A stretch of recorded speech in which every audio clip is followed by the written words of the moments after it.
Hello friends, last వీడియోలో మనం Premiere Pro interface ఎలా క్రియేట్ చేయాలో తెలుసుకున్నాం. ఈరోజు అసలు ఫైల్స్ ఇంపోర్ట్ ఎలా చేసుకోవాలి, దాని సోర్స్ ప్యానెల్ ఎలా చూడాలి, దాని టైం లైన్లోకి ఎలా తీసుకురావాలి, ఇవన్నీ చూద్దాం. యాజ్ యూజువల్గా ఈరోజు కూడా న్యూ ప్యానెల్ క్రియేట్ చేసుకోవాలి. పర్టికులర్గా ప్రాజెక్ట్ నేమ్ డే 2 అని ఇస్తున్నాను నేను దీంట్లో. ఇది లొకేషన్ కూడా మనం కరెక్ట్గా చూసుకోవాలి. ఎడోబ్ ప్రీమియర్ ప్రో లొకేషన్ చూసుకుని క్రియేట్ చేసుకోవాలి. యాజ్ యూజువల్గానే మనకి ఇలా వస్తుంది. ప్రాజెక్ట్ ప్యానెల్లో, సోర్స్ ప్యానెల్లో, టైం లైన్, ప్రోగ్రామ్ ప్యానెల్లో ఈ 4 ఉంటాయి కాబట్టి మొత్తం అంతా ఈ 4 సరిపోద్ది. ఫస్ట్ మనం ఈరోజు ప్రాజెక్ట్ ప్యానెల్ గురించి తెలుసుకుందాం. ఏంటి ఈ ప్రాజెక్ట్ ప్యానెల్ అంటే ఏంటి? ఏం లేదు, ప్రాజెక్ట్ ప్యానెల్లో మనం ఇన్పుట్స్ తీసుకుంటాం. అంటే ఆడియో, వీడియో, ఫొటోస్, సౌండ్స్, ఇలా మనకి ఏమేమి కావాలో అన్నీ తీసుకుంటాం. దీన్ని ఎలా తీసుకోవాలి అంటే అది కూడా చాలా సింపుల్. మనకి డబల్ క్లిక్ చేస్తే ఓపెన్ అవుతుంది. లేదా ఇంపోర్ట్ మీడియా అని ఉంటుంది, దాంట్లోకి వెళ్ళాలి. మీడియా ఇంపోర్ట్ చేసుకోవచ్చు అన్నమాట. ఇలా 2 విధాలుగా చేసుకోవచ్చు. మనం ఇప్పుడు డబల్ క్లిక్ చేద్దాం. డబల్ క్లిక్ చేసిన వెంటనే మనకి యాజ్ యూజువల్గా ఫోల్డర్ క్రియేషన్ అనేది చాలా ఇంపార్టెంట్. దేనికి అది లేకపోతే మాత్రం మనం చాలా కన్ఫ్యూజ్ అయ్యే అవకాశం ఉంటుంది. కాబట్టి ఫోల్డర్ మాత్రం చాలా పక్కగా క్రియేట్ చేసుకోవాలి. మనం ఏం క్రియేట్ చేసుకోవాలి? ప్రాజెక్ట్.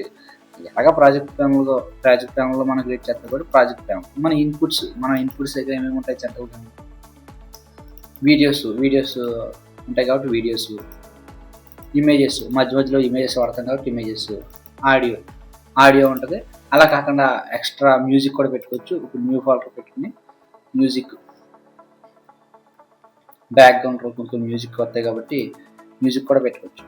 ఇప్పుడు మనం మన దగ్గర ఉన్న సోర్స్ ఏంటంటే ప్రాజెక్ట్లోకి వెళ్ళి మనం ఫస్ట్ వీడియోస్ ఇంపోర్ట్ చేద్దాం. వీడియోస్ నీకు 2 కావాలంటే 2 అయిపోతాయి, లేదా మొత్తం ఫోల్డర్ కావాలంటే ఫోల్డర్ కూడా మనం ఇంపోర్ట్ చేసుకోవచ్చు. ఇలా మనం ఇప్పుడు ఫోల్డర్ ఇంపోర్ట్ చేద్దాం. ఫోల్డర్ ఇంపోర్ట్ అయిపోయింది. ఫోల్డర్ ఓపెన్ చేసుకుంటే అలా 2 వస్తాయి అన్నమాట. అదేవిధంగా ఇప్పుడు మనకి ఆడియో ఇంపోర్ట్ చేద్దాం.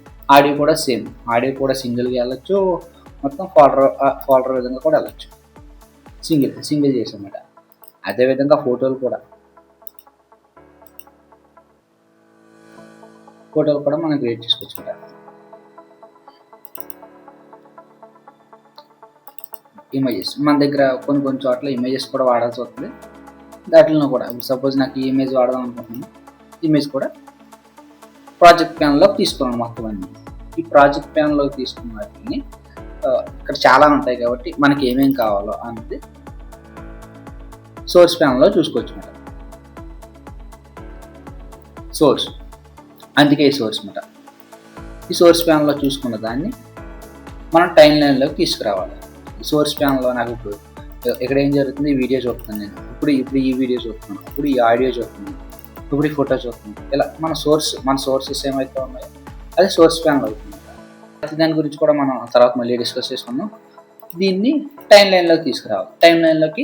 టైం లైన్లో మనం సీక్వెన్స్ క్రియేట్ చేసుకోవాలి. సీక్వెన్స్ ఎందుకు క్రియేట్ చేయాలి, సీక్వెన్స్ లాభం ఏంటి అన్న దాని గురించి మనం ఒక్కో దాంట్లో మాట్లాడుకున్నప్పుడు డిస్కస్ చేసుకుందాం. ఇప్పుడు సీక్వెన్స్ 1 అని ఉంది. నేను ఓకే కొట్టేశాను.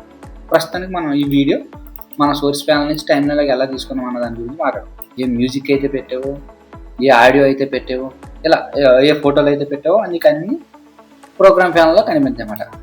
అంతే, దట్స్ ఇట్. ఈ రోజు అంటే